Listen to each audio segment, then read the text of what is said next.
Get ready to hear the truth, the whole truth, and nothing but the truth about the United States healthcare system. With your host of the Medical Truth Podcast, James Egidio. Hi, I'm James Egidio, your host of the Medical Truth Podcast, the podcast that tells the truth, the whole truth, and nothing but the truth about the American healthcare system. There was a time many years ago that the second safest place to go besides grandma's house for the weekend was the hospital. Unfortunately, that all changed in 2020 when the pandemic broke out, or did it? In episode number 11 of the Medical Truth Podcast titled Our Amazing Grace, I interviewed Scott Shera, whose 19-year-old daughter, Grace Shera, was tragically murdered at the hands of doctors and nurses when she went into the hospital for what Scott believed was COVID. My guest leads her life by glorifying God first. She is considered a patient advocate. In 2020, she courageously launched a hospital rescue organization inspired by her physician brother, Dr. Richard Bartlett. The organization is called Hospital Hostage Help, which you can find online at www.protocolkills.com. It is my pleasure and honor and a blessing to introduce on the Medical Truth Podcast my guest, Miss Laura Bartlett. How are you doing? I'm doing great. Thank you so much. Just to share a little bit about yourself and Hospital Hostage Help. Right. So back in 2020, during the beginning of the whole COVID thing, there was a lot of confusion. What could you do?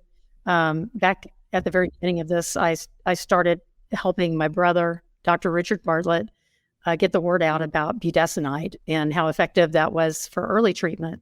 And in the process of doing that, people assumed that I was privy to what was going on with COVID, and they would just reach out in desperation to me and ask, what can I do? I'm in the hospital. Even to total strangers, what can I do? We're led through friends of a friend.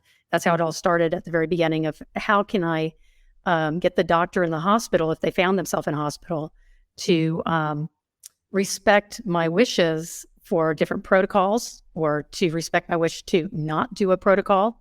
So that's how it all started, the need for knowing their patient rights and how to assert them. For the people that are listening and viewers, the process for how this works. So I guess maybe a scenario or a couple stories in your experience with your rescue operation, the way it would work, or some examples of some situations, some stories.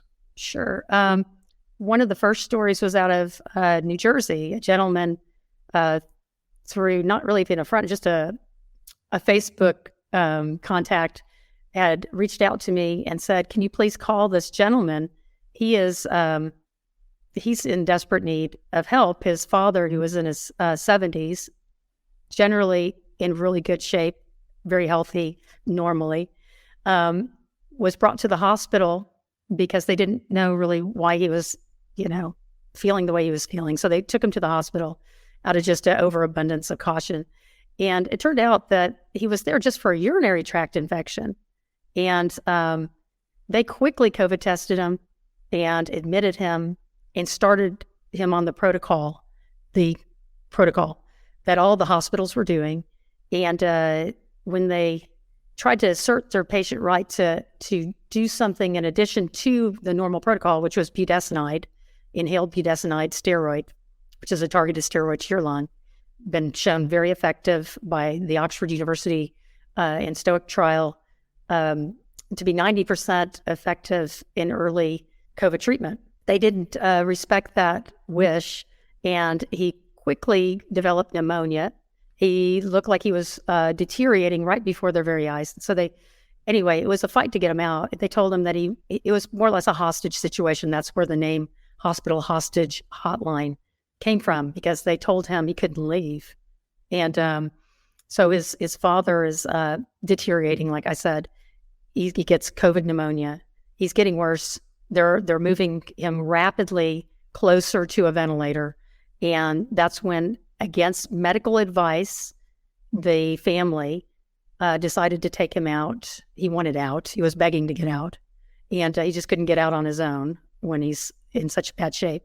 So he left against medical advice, and he started budesonide at home, and he made a full recovery. I mean, it was within days. He was back to his normal self, sitting at the breakfast table, reading the newspaper, and doing everything that he enjoyed doing before he ever went into the hospital. But that was so eye-opening back in 2020. That was November of 2020.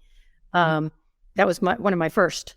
And it just started happening more frequently, where people were reaching out. And I'm like, wow, this is all over the country. I'm in Texas, but this seems to be a need all over America, where people don't know what they can do or how to assert their patient right that they always had.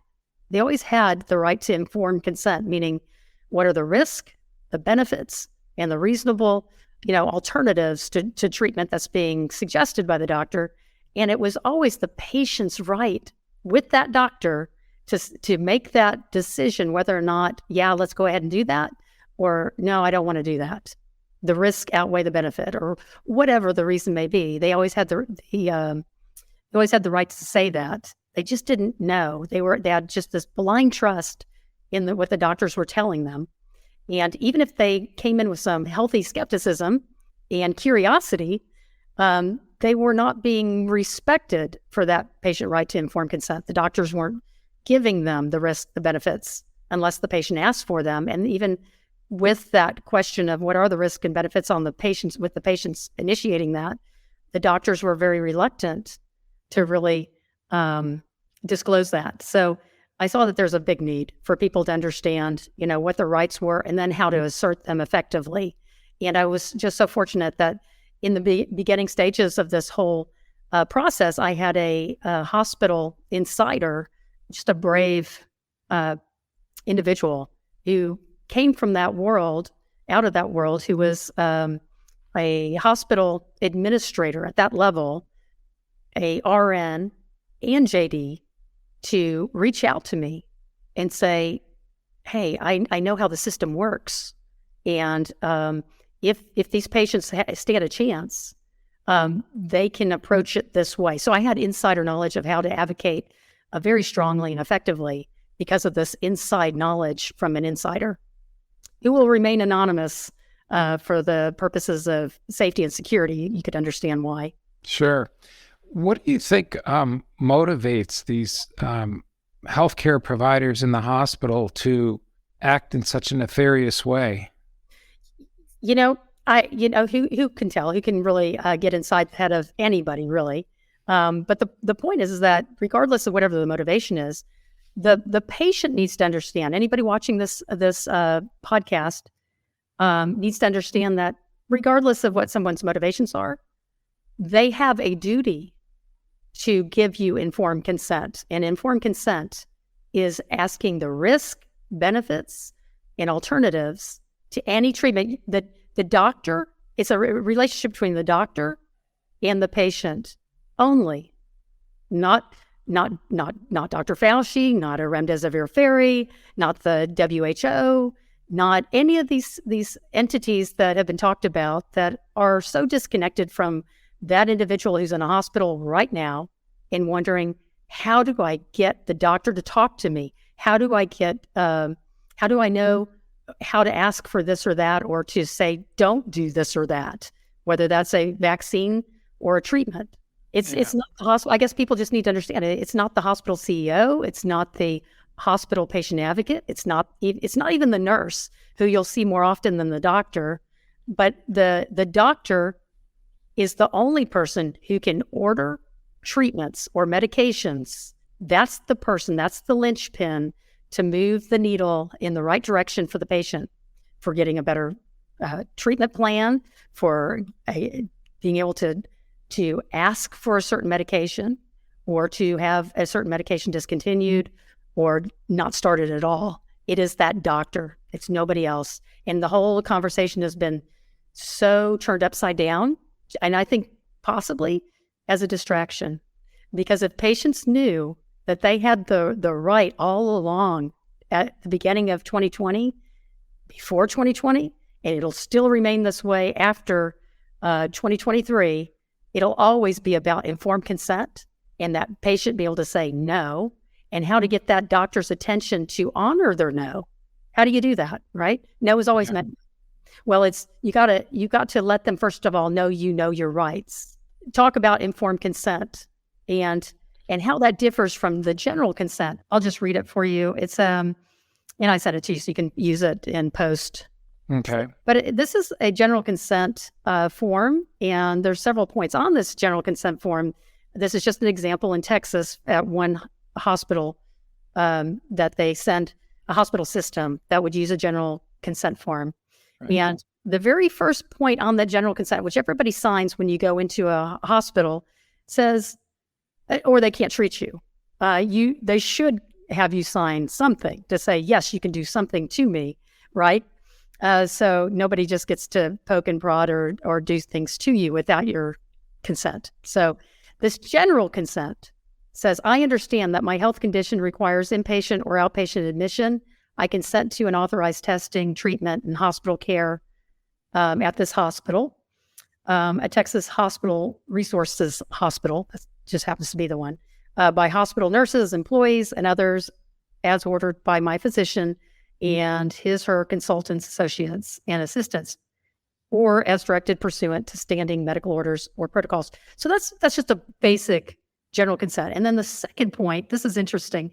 This number 2 on this general consent form tells you, and nobody ever reads it, it says, independent physicians, I acknowledge as the patient that the physicians taking part in my care or providing a professional service to me do not work for the hospital, and that the hospital is not responsible for their judgment or conduct. That tells you a lot. It does, yes. That's a general consent. Right. They practice independently. So it's really a contract. They're not employees. They practice independently from the rest of the hospital staff. Okay, so what people need to understand is that it really is between the patient and the doctor. The negotiation, whatever you want to call it, it begins with the patient and the doctor only to get anything changed. When there was a lot of discussion about, the hospital's forcing the doctor to do these protocols. The hospital, the CEO does not have a medical license. The hospital patient advocate that works for the hospital, which is an employee, they don't have a medical license. The nurse does not have a medical license to order medication, prescribe medication, to order treatment, change treatment protocol. It was only the doctor. I can't emphasize that enough. If people grasp this at the very beginning, that it's the doctor that's on the hook, it's not the CEO. A lot of talk has been about that mean, dirty, downright rotten CEO, or that president of the hospital, or whoever. That wouldn't change anybody for that Jane Doe laying in a hospital bed. It was the doctor. And the patient had the power to assert their right for discontinuing a treatment, starting a new treatment of their choice. It was the patient. So how do you get the doctor's, you could say, well, the doctor didn't want to, or the doctor's motivated, or the doctor felt forced. It didn't matter. It didn't matter, because let me give you an example. If you had breast cancer during COVID and you started a treatment, let's call it chemo, right? Mm-hmm. And you started down that road towards a protocol or a treatment option that the doctor and you agreed on, which is, in this case, chemotherapy. Right. You decided at a certain point, I don't want to do it anymore. You could not do it anymore. You had the power to say, I'm stopping. Nobody could force that on a patient. They respected what's called informed consent. And, even though you may have consented to it at the beginning, you had the right to withdraw that consent at any point, and it was respected. Yeah. So why was it not respected? People bought on, during COVID. Why was it not respected then, or why did people just have that notion? It was believed by the masses that they have no choice. The doctor had no choice, or they deferred the conversation to they were manipulated. The doctors are being coerced. They're being forced to do it. No, nobody held a gun to that doctor's head. Right. But don't you think too that there so much trust was given to healthcare providers in general across the board, like nurses and doctors over the years, for many, many years, the Dr. Welbys of the profession, and the public had so much trust in them. And then, it's a situation where, let's say I go to the hospital, right? I'm not feeling good. That's obviously why I'm going to the hospital, and I'm putting all my trust in the medical staff to take care of me. That's what we're supposed to do, right? That's the way it's supposed to have been for many years. Like I said in the opening of this show, is that the second safest place to go to for many years was the hospital, besides grandma's house for the weekend. And people are just like, well, it's the doctor knows best. The doctor knows best. And right on, because that used to be the case, but there has been a major cultural shift right, in hospitals in the last 3 years. And I'll be completely honest, I've had surgery before in a hospital, and I didn't think to ask these questions 10 years ago, right. But out of necessity, I got to be a pretty good student of patient rights and how to assert my rights in the last 3 years. So you don't, and I've got to be clear, you don't have to be a nurse. I'm not a nurse. I'm not a doctor. I'm not a scientist, and you don't need to be. It was never a prerequisite to look for an outside source that you could hire, that you could pay to advocate for you. You don't need to be a lawyer. Your patient rights are your rights, and Right. they're inalienable rights. You have bodily autonomy as your right. Yeah. Compare and contrast, though, with what I guess the term in the medical industry is against medical advice, AMA versus, patient rights. How does that compare? Well, the AMA, if you put, that form I sent you. Okay, you might be conflating AMA versus the AMA acronym for American Medical. Yeah, no. Against medical advice is AMA. That's the AMA I mean. Okay, Yeah. that AMA against medical advice. Right. So the patient needs to weigh the options. They've always been a shared decision maker in their healthcare choices in a hospital for a treatment protocol or when they want to leave. I have an example. There was a 93-year-old woman that I was helping in the Dallas area, and she went in not for COVID. She went in for another reason, and she was no less than 5 times, let me repeat that, 5 times coerced and metaphorically chased around the hospital to get a COVID vaccine, when she clearly stated she was conscious this whole time. She was able to think clearly, voice her opinion, weigh in on her medical decision. She said, I do not want, under any circumstances, a COVID vaccine. And no less than 5 times she was harassed get the COVID vaccine. Well, on the last night, I was helping her, advocate with her during the process. She reaches out. She says, Laura, they are, it's getting scary here. I don't trust, since they didn't respect my wishes the first, second, third, fourth, or 5th time, that they wouldn't the 6th time wait till I'm asleep and then say that I am that I somehow grimaced or mumbled something in my sleep, that I was giving my consent for a COVID vaccine. So she said, I don't trust them. I feel safer outside the hospital than inside the hospital. I said, well, it's your choice. If are you feeling like you could go home? Health-wise, let me be very clear. She knew she was going to be discharged by the hospital, medically discharged, about roughly 8 or 9 hours later. It was midnight, and she didn't feel safe because she's getting sleepy. So what does she do? She decides she's going to kind of go through the formality of leaving, by calling the nurse into her room to disconnect the things, the leads, like the her IV and some other equipment from her. So she pushes the call button for 20 minutes and nobody comes. 20 minutes. I think that's a nipple amount of time for someone to walk across the hall. Nobody comes. So she's like, I got to up the ante. She starts disconnecting leads, like a lead to her chest, to the machine, and they send off alarms. She knew that would happen. She's hearing the squawking. Nobody comes. I think her assumption that she was better off at home than in the hospital was pretty correct. Yeah, God bless her, though. She was a fighter, man. You gotta love it. I mean, I'm surprised she didn't start swinging. So her family assists her, puts her in a wheelchair, takes her home. And let me tell you, that's not the end of the story, because I get a call when she gets home. Said, we're safe. Got mom home, the daughter says. God bless. There's somebody at the door. Someone is knocking on our front door. It's now like 1:00 in the morning. It's the police. Of course. They called the hospital. They called the police on her. So I'm telling you, this people do need to know the kind of the circumstances that they're in. And this is a good point to bring in the forms that I had sent you. Okay. OurPatientRights.com.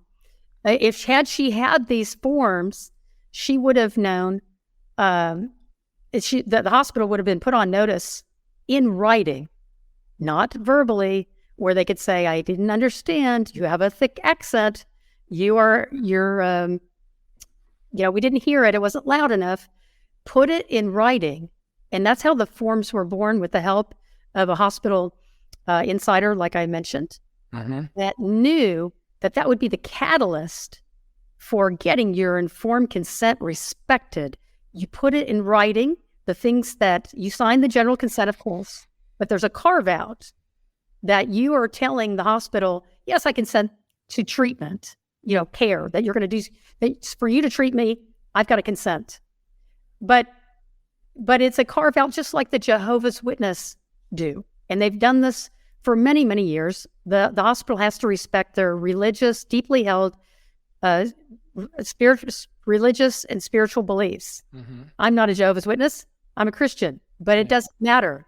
If it's my deeply held spiritual, religious and spiritual belief to believe in, dancing naked around trees, my personal belief, it needs to be respected if that is my deeply held religious and spiritual beliefs, and they need to be factored into treatments and other things. Like the Jehovah's Witnesses believe that if you bring a document to the hospital that tells the hospital very clearly in writing that you do not believe in a blood product, getting a blood transfusion, let's say, like Jehovah's Witness, it needs to be not only respected, it'll get added into the patient electronic medical record, so that all the physicians in the care of that patient do not give this patient blood products, because it's their deeply held religious and spiritual belief. So this opened up a huge opportunity for people to really have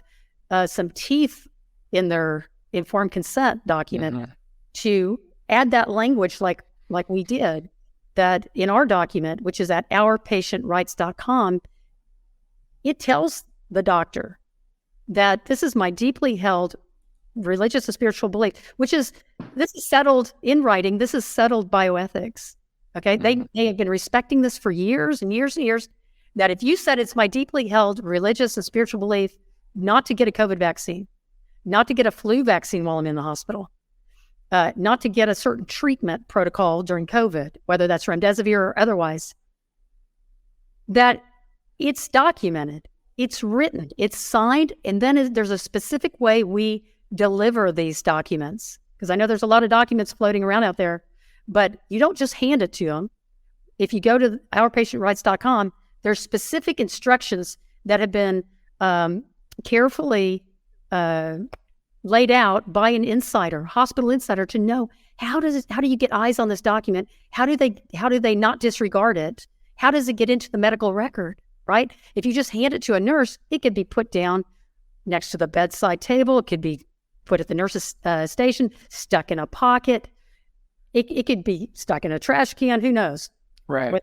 But if you deliver it in two ways, one of them is is by putting it in the USPS priority mailer, certified return receipt requested to the CEO of that hospital. Because he's in charge of the medical records. So he gets the certified mail on his desk. He's gonna first of all take notice of that. This is important. It's probably time sensitive. He's gonna open it, and it's legal notice, by the way. It's not just, oh, this is another piece of mail on my desk. This is a legal way of notifying the CEO of that hospital that you need to take this seriously. You need to do this. So he's going to see that this is your current consent wishes, just like if you had been if you have received that documentation from a Jehovah's Witness, it has to be respected. It will quickly get put into the electronic medical record. And that way, regardless of how many doctors cycle in and out of that individual's patient care, all of them see it. Yeah. So there's a second way. Okay. Leave no stone unturned. Right. The second way is by sending it by a professional courier service that needs to be signed for and dated. You signed for it, right? You have a legal record that you got it. You can't say you didn't know. You can't say that you weren't aware. You know, it's in writing. What's more binding in a contract, even in business, from business to business, than it's something in writing? To verbally say, yeah, let's agree on this and that in a business relationship. No, everything's in writing. Think about it. Your will is in writing. So this is what I want to go into next, is the language of that caregiver's consent. And hold your thought too. I think it's a good reminder too to everybody that's listening to what you just said too, is make sure that you make photocopies of all the original and staple your receipts from the post office or the courier, whoever you utilize. That's all very good. It is meticulously stated in that the directions on. You're not going to forget a step. They are so carefully laid out in the instructions by the Hospital Insider on ourpatientrights.com that you can't miss a step.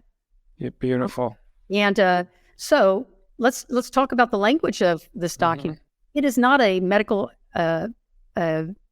plain Jane, vanilla medical directives. It's not. It is your current consent. It's right now. I don't want blood products if you're a Jehovah's Witness. I don't want a COVID vaccine right now, not later when I'm incapacitated. It's for right now. Let me read the language of when you go to ourpatientrights.com, you're going to get there's two PDFs hanging out there. This is for everybody who wants the hospital to know for themselves what they consent to and what they absolutely don't consent to.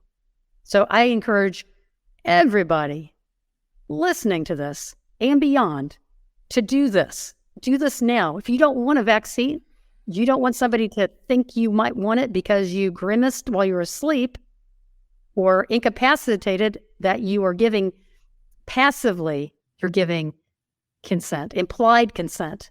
You better get your wishes in writing. So here's the language of that document. I'll just read the first two paragraphs, okay? It says caregivers and consent. And you put your name in there, advise all patients, nurses, and other caregivers. I'm sorry, physicians. I'm sorry, I just overlooked a word here. Your name as the patient. Advise all physicians, nurses, and other caregivers that this caregivers and consent document reflects my current wishes for my care and are carefully planned and intentional wishes. This caregivers and consent document also reflects my deeply held religious and spiritual beliefs.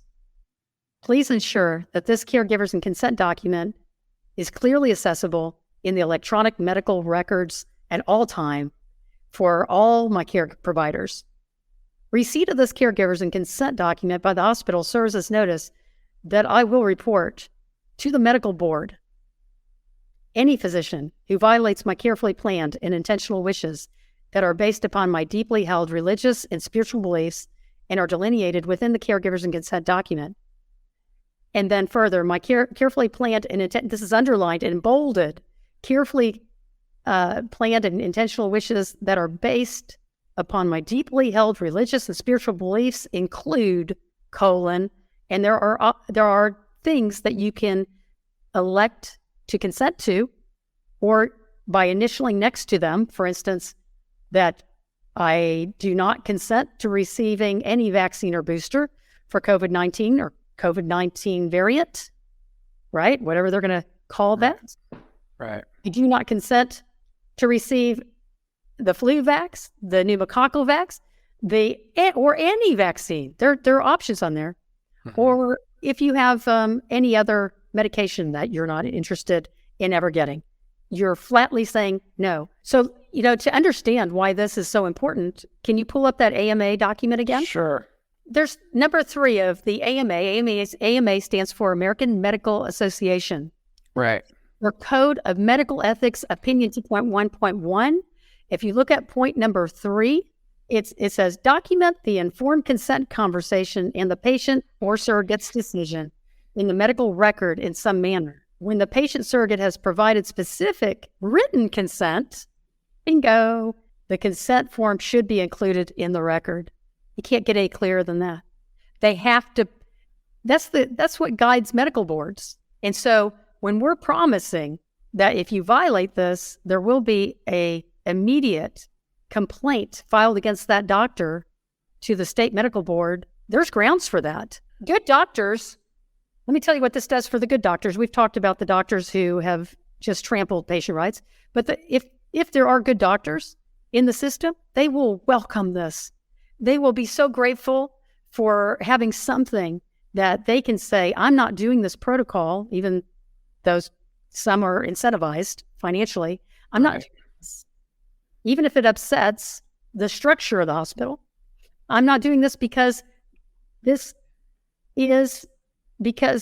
document says there will be a swift complaint against me as their physician to the state medical board, where my license will now have to be defended against this complaint, which is blatant because it's in writing, signed, sent legally noticed to the hospital, and notarized. We also take it a step further. We get it notarized before you deliver it, because the hospital will not indemnify that doctor to the medical board. They won't do it because that doctor's the one who's responsible. He's the one who holds the license, not the CEO, not the CNO, not the CFO, not anybody else, just that doctor. It literally is just between you and the doctor. There's been a lot of confusion, I suspect purposely at this point. Yeah. Conversation hidden. It is about the doctor and the patient, and that's it. None of these atrocities that have happened in the hospital where patients said, please feed me, please stop giving me remdesivir, would have occurred had the patient known that they had this right and how to assert it effectively to that doctor. If he knew what the stakes were, maybe he'd say, maybe I'll get fired from this hospital, but I'll keep my medical license. If that's what motivates them, not a moral compass. So imagine if there's a groundswell of patients that walk into the hospital with this one document, might that change things? This is why I am desperately trying to let people know. And I thank you so much, James, for me share this with the American people. Sure. Fellow Americans, we the people need to know that they had this power. You could have pushed back all along. You could have put it in writing and served it legally. And that doctor would then be highly motivated if he's a bad doctor or a good doctor. Say you don't even want this form. Say you want to do your own, or you want to customize it. Great. Do whatever you want to do. We just want to let you know your rights, that you need to put it in writing, because through the process of advocating for people, I've heard doctors use the excuse to patients that I didn't understand that. That's not how I understood it, or I didn't hear you. They could say a lot of things that are ridiculous because they control the medical record. So you need to get your wishes into the medical record. Yeah. Let me ask you though, because it just seems to me that, again, getting back to COVID, right? Yeah. So it broke in 2020 in February, and it just seemed like it gained some traction over the course of a few weeks. That's when of course, as I had mentioned to you earlier before we came on, that I, did a lot of research and ran across your brother's treatment, his silver bullet treatment, which was amazing. But it just seemed like as it gained more traction over the, let's say, February, March, April, May, June, July, and into the fall of 2020, and as it gained traction, it's like the whole world, I'm talking about the people around the world, everybody became a patient, right? Because by the time we got to June, April, May, June, they started mandating masks, and that was a big hoax because I was even purchased Judy Mikovits' book, A Case Against Mask, and they had banned her book, I think it was in April or May. I bought the book in February or March, and Amazon already banned it. Yeah. And then Fauci was talking about wear a mask, don't wear a mask. He was kind of going back and forth, capitulating back and forth about wearing mask. Yeah. So it just seemed like everybody became a patient. Everybody says, you know what, I'm at the mercy of the medical system and doctors and nurses. And I don't think it wasn't until probably the last, I'd say even a year, where people are starting to wake up about the pandemic and about the scam that's been pulled over everybody's eyes. Regardless of the scam, I've got it, James. Regardless of why they started it, what was the motivation, it really comes down to a singular issue to keep 1.1 million people potentially alive. Did 1.1 million people have to die had they known how to get to the hospital and get out? Well, I guess that's the point I'm getting. Go ahead. I'm so desperate, James, to get these documents and people know it, because this isn't over. You're going to go to a hospital potentially for a car wreck or for emergency appendectomy like yourself.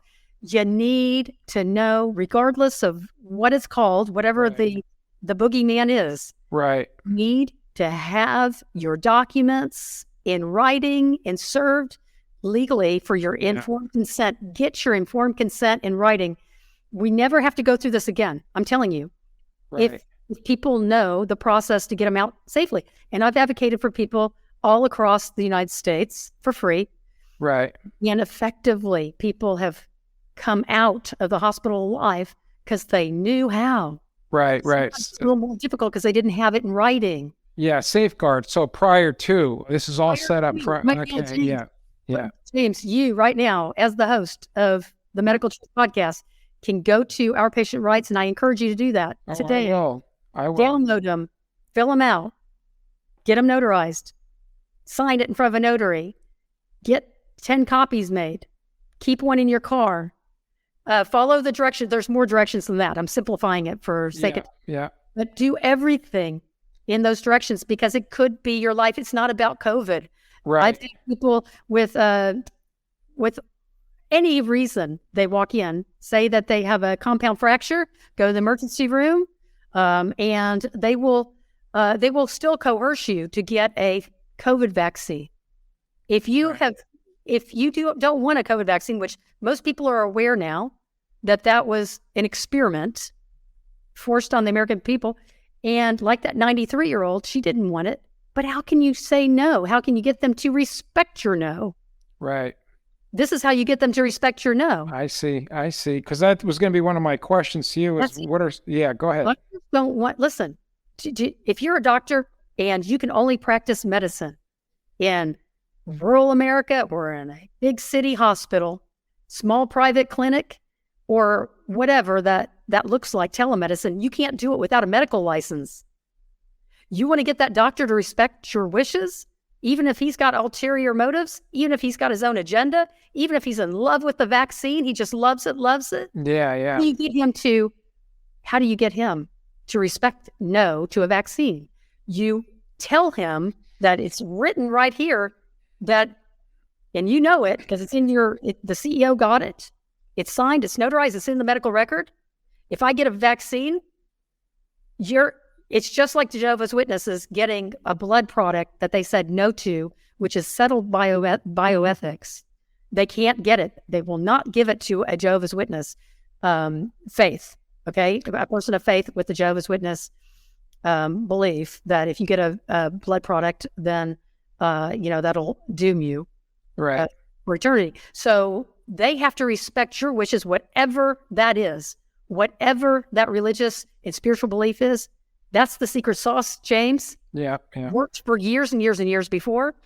At the beginning of 2020, had people use this document at the beginning of 2020 en masse. I just couldn't get people to talk about it.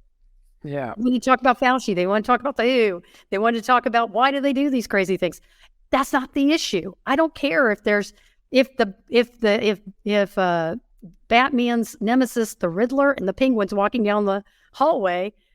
It's not about them. Mm-hmm. It's about the doctor respecting your no. And, in any other context, if it's in a sexual context and you said no, you did not consent to sex, it's called rape. Yeah. And that is, that's criminal. Yeah. So, well, what's the stop, even with this paperwork, what's to stop a bad actor in the hospital, a nurse or a doctor from just doing from into your house and shooting you? What's that? What's stopping somebody from walking into your house, kicking in a window, and shooting you point blank in the head? Nothing. Nothing. Right. Nothing. But does it deter it to have a lock on your door and to have it posted that there's cameras everywhere, so you're going to get caught, and that it's going to be on record that it's videotaped. You've got a notice that says security cameras. There's no trespassing. It will be prosecuted to the fullest extent of the law. Does that deter things? Historically, yes. That's why we have notices in stores that say shoplifters will be prosecuted. Right. This is camera surveilled. So what you're doing is that doctor, trust me, money seems to be a big motivator to a lot of people. And if you're used to a certain lifestyle that being a medical doctor provides, and all the accoutrement to that, the house, the car, the vacations, the country club memberships, whatever you're used to, without a medical license, what are you going to do for a living? Are you going to do something that I think is more respectable if you're going to act that way and disregard someone's patient rights? Are you going to dig ditches? I hope you get a job digging ditches and doing something productive with your time. You're not going to be a doctor. Yeah. You're not going to get to have that salary and that lifestyle. So that's a big motivator, James. Doctors have to defend their license. Do you know what that means? That means they have to lawyer up, and they have to take time away from making money to defend this. And by the way, those complaints are always on the record. So when people look, you know what a Google review does to a small business? A bad one? A one-star review in a different context? What does a medical board complaint for violating informed consent? You have to get credentialed from a hospital. Sure. I talked to a lot of doctors, though, over the last couple of years, and their biggest fear is that if they don't comply with, as you were talking about, the CEOs and the money makers for the hospital, or supposed money makers, that they'd get fired. And James, I got to stop you right there. I could care too. You know what? If they get fired, if it means you're going to kill somebody. Yeah, but the police says I am mandated. So let's put it in a different context. You're a security guard. They're telling me I have got to shoot every third person, or I'll get fired. Do you know what pressure that is? I've got a family to feed. This is ludicrous. This is almost insulting. I've been taking care of people. I mean, the argument, not you, James, but I'm telling you, these doctors who come back with that, shame on them. Yeah. Oh, I agree. No, I agree. I mean, but I hear that a lot. I was at a meeting last week with two doctors. We're listening from some really bad people. Okay. Yeah. They're the ones that are speaking out. They're talking about their colleagues. Well, then they need to get behind these documents if they care. Yeah. They need to get behind how to enforce informed consent. If they were fired for it, good for, I'm proud of them. Right. They made the right decision for life. Sure. Right? But the ones the ones who are saying that's an excuse, that do you know the pressure they're under? I don't care what your pressure. I deal with people all over the country that are begging to have their life spared in a hospital because the doctors are more concerned about keeping a job than respecting that patient's wishes. Right. I say screw that argument because I care more about human life and honoring somebody's bodily autonomy than whether or not someone can make a car payment. Amen. No, and it's true. And that was one of my questions where, we were talking about this because as a safeguard. These patients' documents out, James. This is what gets them out of the hospital safely. Oh yeah, and I'm gonna put the links to the website and the documents on my website. So when, I'm gonna definitely put links to the website for sure. What are some of the red flags that listeners and viewers need to be aware of when it comes to themselves and their family members who encounter these types of activity in the hospitals? Like, because I guess let's set up the scenario. I go into the hospital, right? And I have this paperwork. It's already been drawn up, and I'm sitting in the emergency room, and some charge nurse says, I gotta.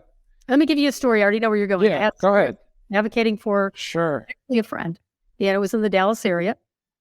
And she went in for what was a drop in oxygen levels so severe that she had ambulance transport to the hospital. It was in the 60s. But it was so sudden that somebody close to me suggests, he was in healthcare, said, a friend also of this person said, that sounds like a pulmonary embolism. Okay. Very serious. Sure. She goes to the hospital. She had already gone through COVID, but she had major surgery, cancer surgery. So she was setting herself up for a pulmonary embolism, honestly, because she wasn't moving. It was a surgery that restricted her movement just because of being uncomfortable and everything involved. And so she really didn't walk around like she should have after surgery. So she goes to the hospital, ambulance dumps her out, she goes into the ER, and immediately the nurse starts badgering her about a vaccine, whether she was vaccinated or not, right? And then tries to remove her advocate, her sister from the room and trying to separate them. She asked for a rapid D-dimer to see if she had clotting issues. And that should have been something that would have resulted fairly quickly, not hours and hours. It had been hours since they walked back into the room to give her the results. She kept asking about them. We don't have those. Actually, what you need is a test that will take you like 5 floors higher than where your advocate is, and she can't go with you. Okay. So, and they diagnosed her for COVID in the hospital too. Right. It was tail end of COVID. She was more or less over it. Like I said, they suspected pulmonary embolism, which is very serious, and they probably should jump on that, but they didn't. That's a big, you go in for, hey, I think I'm having a stroke. I'm having a heart attack. You might want to jump on that issue, not chase down this COVID thing. Right. They tried to remove any outside input. She was on an open line with me, a conference call, and about 5 other people. Because when you're in those situations, you have a tendency to want to trust the healthcare provider that's standing right in front of you because you're so needy. You're so needy. Of course. Yeah. So I had other people on the call that had been through this from all over the country, from as far away as North Carolina and this patient's in Dallas. And what did they say? They said, listen, don't leave her side. Advocate, stay within the room. Don't leave. Ask for that result. Keep asking for that result. That's what you need to know. You need to know the results of that test of having a blood clot. They wouldn't provide it. And so while that phone call was active and you could hear me and the other people talking, the nurse walked across the room, took the phone, private property, out of that patient's hand, disconnected the call, walked across the room, set it down, and then called for security to haul out this 95-pound sister by her arms and legs. That's a big red flag. Of course. What did she do? You want to hear the end of the story? Sure. To a different hospital. This is something else people need to know. You are not committed out of duty, loyalty, whatever you want to call it. Once you head down a path with a hospital, that you've got to continue that relationship. This isn't until death do us part. Unfortunately, that was for a lot of people during COVID. This isn't a marriage relationship. If it's not working out for you, leave. Go to a different hospital across town or across the street. Check into that hospital.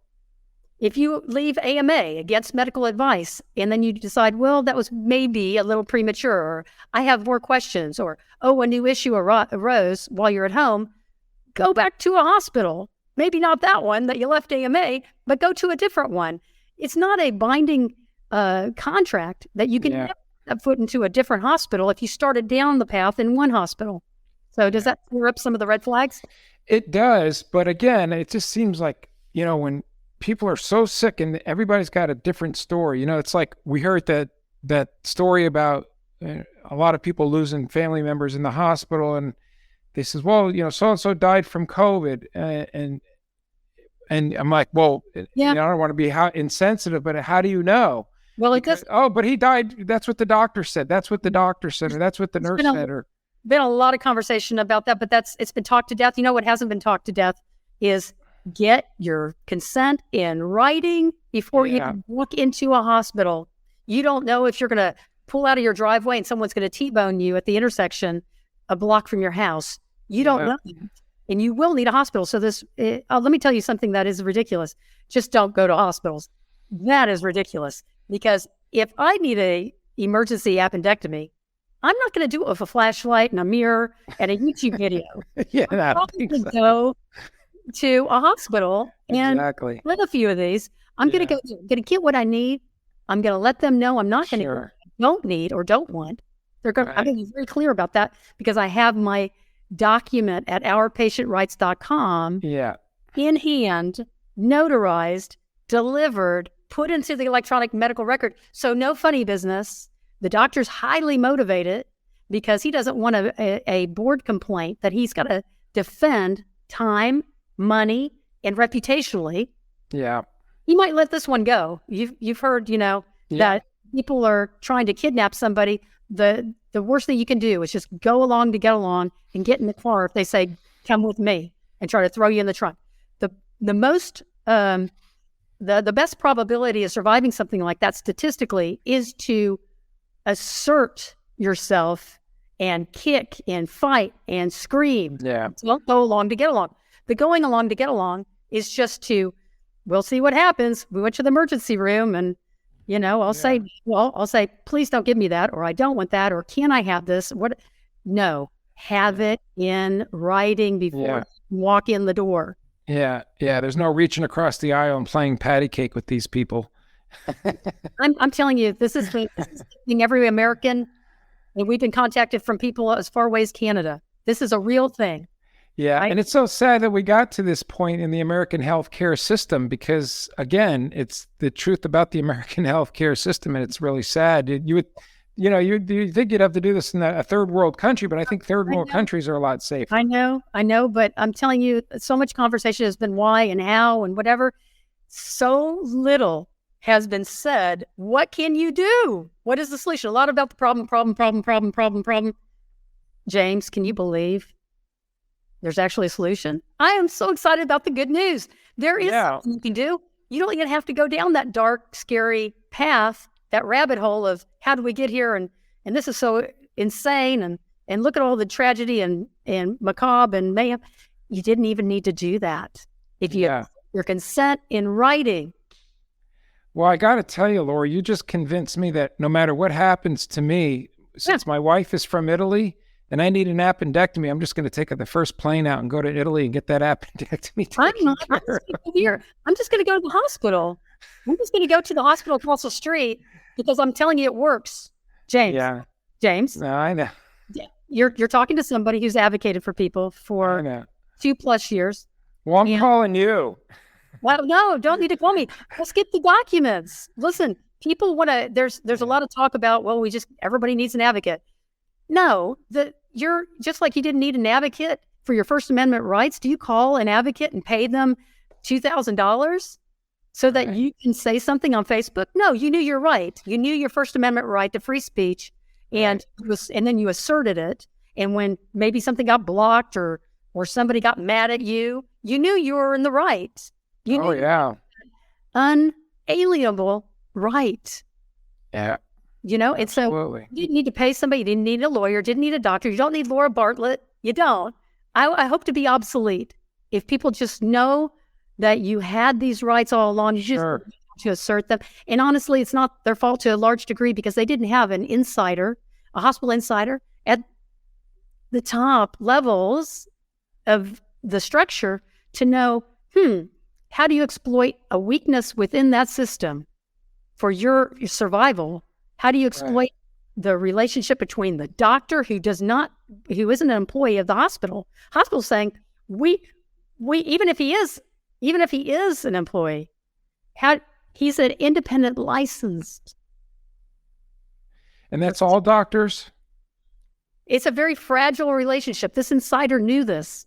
The relationship between the doctor and the hospital is so tenuous, it's so fragile that all you got to do is get that doctor to have something that he could push back against the hospital structure and say, I'm not doing it. I'll leave. I'll work somewhere else. I'm not doing this. This costs me too much. And they'll go, okay. Yeah, it's not worth it. Do you see? Now, imagine 1.1 million people who died having this form. Who would talk about Fauci and the WHO and why and gosh, these CEOs are just despicable people. We wouldn't have this conversation. We wouldn't need to, because you know why? It's like in a car. You don't have to talk about statistics with car wrecks and stoplights. You put your seatbelt on. The brakes work, right? So pump the brakes when you come to an intersection. Right. Yeah. I mean, we shared a story with Scott Scherer. The same thing. I mean, if you look back and it's the same situation. And he said, speaking of Scott, he said, I wish I knew this. Yeah, I saw that. Yeah. How might it change things for him? He didn't know. And he even had an advocate. His daughter was sitting there. He had somebody, he had eyes on her. Yeah. Had eyes on you. But did you know how to get that doctor to respect no DNR in writing? I'm not blaming anybody that doesn't deserve blame. I'm just informing that had Scott and all the Scotts that had gone through the same thing, he isn't the only one. Right. And everybody who's gone through something where their rights were trampled on and you said no and your no wasn't respected, had they had it in writing, might that have turned out differently? Might they be alive right now and we don't even need to do this podcast? The only reason I do what I do for free, I've put my life on hold for the last couple of years. Sure. Products, I don't get a 10% referral fee. You didn't get an affiliate link, did you? Did you get an affiliate link for an advocate? No, I did not. No. But you're going to give me one though, right? No. You're going to get 100% of zero. You're going to get 100%. That's off. I have to give you. I just want to get your brother on the podcast about his silver bullet treatment. I mean, I'm still amazed with that. It's just calling him. Well, the thing is, this is separate from my brother, but no, I know. But you guys are both doing amazing work. Well, thank you. But we both care about life. But sure you do. The point of this is, we've put doctors on pedestals.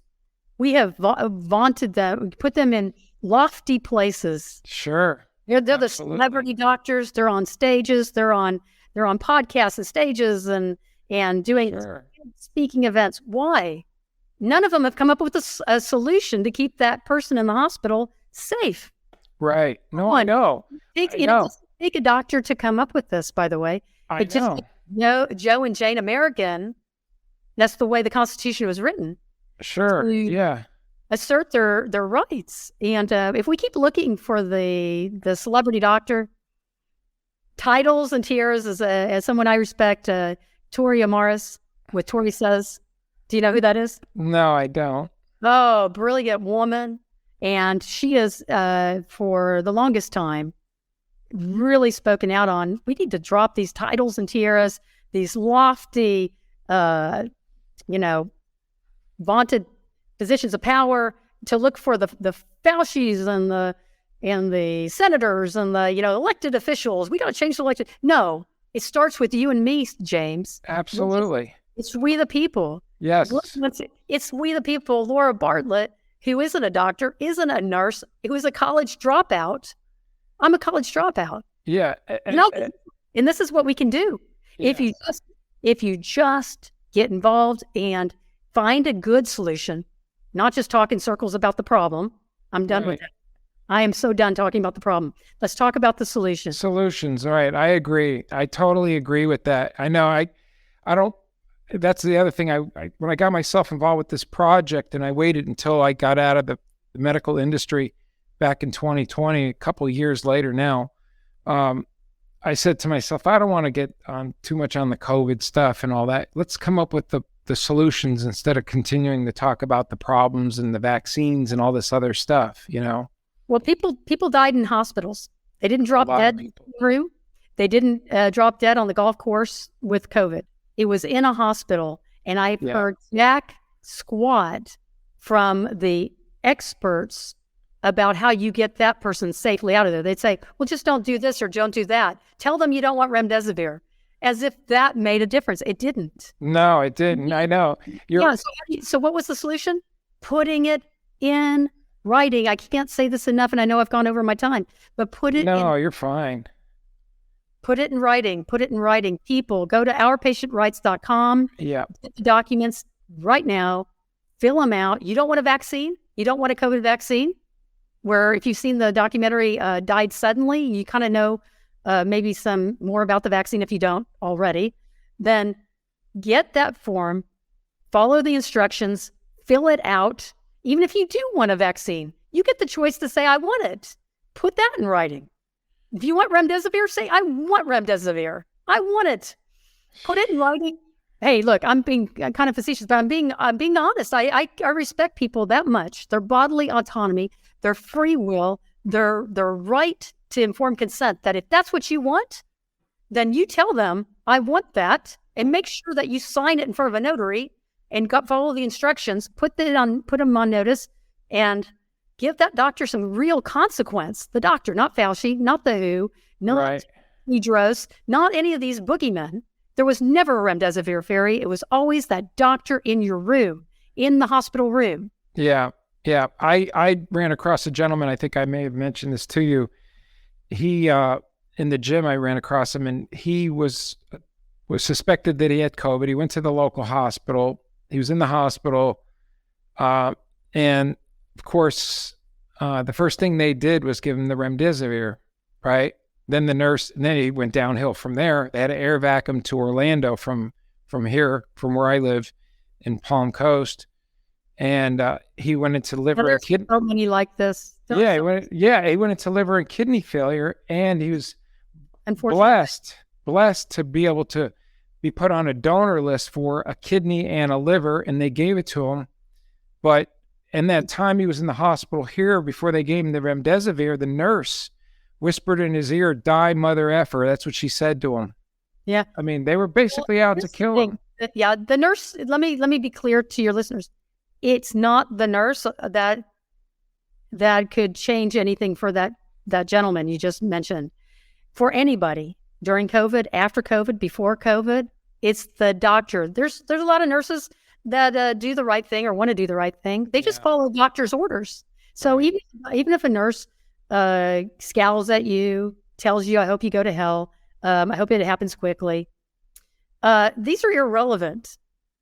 Okay, those are your feelings. It's the doctor and the doctor's motivation to respect your informed consent, because you had that document that says from ourpatientrights.com that told him the very real promise that if he violates your wishes that are in writing, because it's your deeply held religious and spiritual beliefs, which are settled bioethics, just like the Jehovah's Witness, not receiving blood products, they've always respected that. Mm-hmm. If you have that document, they have to respect yours too. It is a violation of the AMA 2.1.1, Chapter 2, Ethics on Informed Consent. It is slam dunk, case closed. No more. We don't have to talk about all these scary stories. If Let's get your, and I've got plenty of them. Sure. But I've taken up so much time. But No, you're fine. my closing thought is informed consent is not only your right, it's something that the doctor, it's not just your right, and I think I'll try it. The doctor has a duty to respect it, honor it, and if he doesn't, with the documents that we have provided at Our Patient Rights, there are consequences. Yeah. There are consequences. Also, let the viewers and listeners know, I believe, you might want to correct me in what I'm about to tell or mention, is that they don't need an attorney for this stuff, right, Laura? No. Okay. No, you could write it, handwrite what's on our, Right. we just, have it provided as a convenience. You could write it just as easily as you could, whatever you could say, James. Yeah. Let me put it in context, James. Go ahead. If you're in a room, you're a patient in your hospital room, and you told the doctor, oh, just to be really clear, today is Thursday, and I'm telling you, and it's witnessed by this person, that I don't want remdesivir, I don't want a COVID vaccine. Do you understand that? Yeah. Just as easily as you could say it, did you need an attorney standing next to you? No. No, you don't need an attorney to write down your wishes that you would have verbalized. Okay. So yeah, that's I think the key thing too is that people have to know that are listening to this that they do not need an attorney to do this paperwork. They just do have to get it notarized, but they don't need an attorney. Correct, Laura? Let me just be very, very clear. You don't. Let me be careful so people understand what I'm saying. I'll be very clear. You don't need an attorney to give your informed consent in writing. Okay. End of discussion. And make sure you make copies of it, whether you send it or have a courier deliver it. All the instructions, James, I can't overemphasize this. Go to ourpatientrights.com. Oh, yeah. They're all very carefully delineated, very easy. A child probably could follow it. It's very simple, easy, and extremely effective. Beautiful. This is probably one of the best interviews I've had and the most useful for the listener, I'm sure. And I'm going to definitely put the links on the website, and I want you to keep me up to date on what's going on, get you back on the show, and we'll keep track of your progress. Thank you so much for being on this episode. I really appreciate it. Absolutely. Thanks a lot, Laura. Appreciate it. Thanks for listening to the Medical Truth Podcast. For the latest episodes, go to www.medicaltruthpodcast.com. You can also find the Medical Truth Podcast on Rumble, as well as all the major podcast platforms like Apple Podcast, Spotify, Stitcher, and iHeart.